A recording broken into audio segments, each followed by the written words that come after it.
ఆయన నిజమైనటువంటి ద్రాక్షవల్లిని అని అంటున్నారు. ఆయన తండ్రి అయినటువంటి దేవుడు మంచి వ్యవసాయకుడు. అంటే ఇప్పుడు యేసుక్రీస్తు ప్రభువులో ఫలించేటువంటి తీగ ఏదైతే ఉందో అది ఇంకా బాహుగా ఫలించబడుతుందని చెప్తున్నాడు. ఎవరైతే ఫలింపనటువంటి తీగ ఎవరైతే ఉన్నామో మనం వాళ్ళని తీసి పాడేస్తాడంట.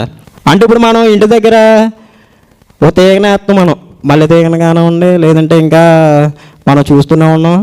ఒక తీగను మనం ఏర్పాటు చేసేటప్పుడు అది చక్కగా ఎగింది అనుకోండి, దానికి దారాన్నో లేకపోతే ఏ తీగనో కట్టేసి మొత్తం ఇంటికి అది మొత్తం ఆవరించేలాగా దాన్ని అభివృద్ధి చేసేస్తూ ఉంటాం మనం ఇంకా ఫలించాలని. ఒకవేళ అది వేసిన రోజు ఎండిపోయినట్టు కనిపించింది అనుకోండి, దాన్ని తీసేసి మనం పక్కన పాడేస్తాం. అలాగే తండ్రి అయినటువంటి దేవుడు కూడా ఫలించలేనటువంటి ప్రతి వారం మనం వస్తూ ఉంటున్నాం, ప్రతి సభల్లోనే మనం పాల్గొంటూనే ఉంటున్నాం. అయినప్పటికీ మనలో ఏ మార్పు లేకుండా విని వాక్యాన్ని చదువుతూ విడిచిపెట్టేస్తూ ఉంటే దేవుడు ఏం చేస్తానంటున్నాడు?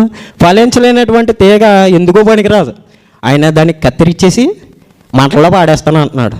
అజ్ఞానిగానే అది దేని సాదృశ్యం? నరకానికి, నరకంలో పాడవేస్తానని చెప్తున్నాడు. ఫలించి అభివృద్ధి చెందేటువంటి తీగని ఆయన ఇంకా ఇంకా హెచ్చిస్తాను, అభివృద్ధి చేస్తానని చెప్తున్నాడు. కాబట్టి మనమందరం కూడా ఈ రోజు నుంచి ఎలా ఉండాలి? ఫలించేటువంటి తీగగా ఉండాలి మనమందరం కూడా.